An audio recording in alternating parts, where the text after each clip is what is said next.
Assalamualaikum warahmatullahi wabarakatuh. Perkenalkan, nama saya Fani Febrani Ilham, Prodi Bimbingan dan Konseling Islam. Di sini saya akan menjelaskan sedikit mengenai artikel yang membahas tentang moderasi beragama dalam ruang digital. Studi pengaruh utamaan moderasi beragama di perguruan tinggi keagamaan Islam negeri. Baiklah, langsung saja. Seperti yang diketahui, Indonesia merupakan negara plural dan multikultural dengan berbagai jenis suku, agama, bahasa, ras, dan perbedaan lainnya. Keberagaman itu tetap membawa masyarakat dalam kehidupan yang harmonis. Namun, konflik dan perpecahan seringkali terjadi karena adanya kesalahpahaman yang terus-menerus terjadi melalui ruang digital. Ruang digital dimanfaatkan dengan sengaja untuk membuat narasi yang saling menjatuhkan. Padahal semua ajaran agama menginginkan hidup damai, moderat, dan menjaga kerukunan. Nah, untuk menciptakan hal tersebut diperlukan adanya moderasi beragama. Sebelum itu, perlu diketahui konsep dari moderasi beragama sendiri. Moderasi beragama adalah esensi dan substansi dari ajaran agama yang sama sekali tidak berlebihan, baik dalam cara pandang ataupun bersikap. Maksudnya di sini adalah moderasi beragama itu merupakan cara pandang, sikap, dan perilaku terkait proses memahami dan mengamalkan ajaran agama agar selalu dalam jalur yang moderat, di mana berarti tidak berlebihan atau ekstrim. Tidak berlebihan yang dimaksud di sini adalah menempatkan satu pemahaman pada tingkat kebijaksanaan yang tinggi dengan memperhatikan pada teks agama, konstitusi negara, kearifan lokal, dan konsensus bersama. Adapun prinsip dari moderasi beragama adalah adil dan seimbang dalam memandang, menyikapi, dan mengamalkan ajaran agama, di mana prinsip dasar moderasi beragama yaitu adil berarti tidak berat sebelah, melainkan berpihak kepada kebenaran. Prinsip yang kedua yaitu keseimbangan, berarti tegas dalam berpihak pada keadilan, tapi keberpihakannya itu tidak sampai merugikan. Keseimbangan dapat dianggap sebagai satu bentuk cara pandang untuk mengerjakan sesuatu secukupnya, tidak berlebihan dan juga tidak kurang.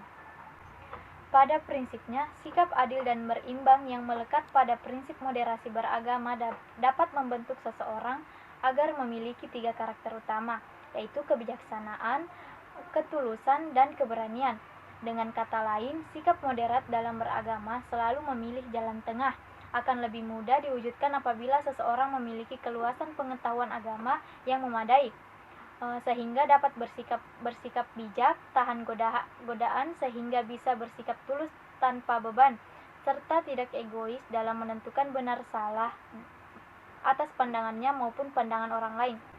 Moderasi beragama merupakan awal untuk menumbuhkan toleransi dan persatuan antara satu kelompok dengan kelompok lain, antara satu pemeluk agama dengan pemeluk lain, serta antara komunitas satu dengan komunitas lainnya. Setidaknya ada 3 permasalahan mendasar terkait dengan narasi keagamaan yang diciptakan oleh kelompok tertentu untuk memancing antar kelompok. Pertama, problem pemahaman agama, di mana ruang digital sangat terbuka dan bisa diakses oleh masyarakat umum tanpa ada batasan. Ruang digital menyediakan berbagai konten termasuk konten ceramah dan narasi keagamaan yang tanpa kontrol. Narasi keagamaan di media digital tersebut yang kemudian melahirkan pemahaman yang cenderung membenarkan satu kelompok dan menyalahkan yang lainnya. Kedua, pergeseran otoritas keagamaan, di mana otoritas keagamaan adalah persoalan yang selalu diperdebatkan. Namun, dalam perkembangan dunia teknologi, seringkali otoritas keagamaan bergeser dari personal kepada impersonal. Akibatnya, kehidupan keagamaan mengeras berdasar keyakinan yang dimiliki masing-masing tanpa rambu-rambu yang kemudian melahirkan intoleransi. Ketiga, pola pikir dan perilaku masyarakat yang berlebihan, di mana ilmu pengetahuan yang diserap secara bebas melalui informasi digital menjadi pedoman untuk bertindak sesuai dengan yang diperoleh dari media tersebut, sehingga menciptakan tindakan yang ekstrim. Adapun pengaruh utamaan moderasi beragama yang dilakukan di perguruan tinggi keagamaan Islam di seluruh Indonesia melalui ruang digital bertujuan untuk menjadikan sesuatu yang awalnya hanya diketahui oleh orang dan kelompok terbatas dan bahkan kurang dianggap penting, kemudian digiring agar diketahui publik secara umum, dikonsumsi dan diimplementasikan. Hal itu dilakukan dengan memanfaatkan ruang digital yang memiliki aneka fungsi, kegunaan, kapasitas, dan potensialitas. Ruang digital teknologi informasi digunakan dalam pengarusutamaan moderasi beragama sebagai narasi digital, di mana sebuah narasi keagamaan yang dikemas dalam konten tertentu secara baik dan sistematis, dan kemudian disebarluaskan oleh teknologi informasi digital. Pengarusutamaan moderasi beragama tidak bisa bergerak sendiri, namun harus berjalan beriringan untuk mencapai target yang diinginkan.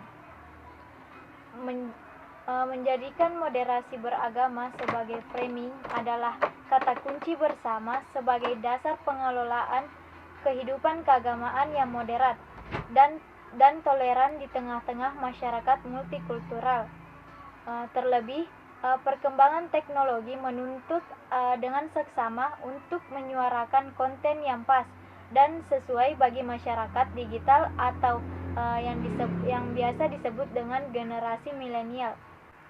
Perguruan tinggi keagamaan Islam dalam mengarusutamakan moderasi beragama dalam ruang digital merupakan bentuk kesadaran akan isu-isu keagamaan di media sosial yang beredar luas dengan liar. Pengarusutamaan moderasi beragama yang dilakukan dengan menyediakan dan menyebarluaskan konten dapat menjadi suara penyeimbang, bahkan menjadi suara dominan untuk menggeser pemahaman keagamaan yang bersifat tunggal dan kaku.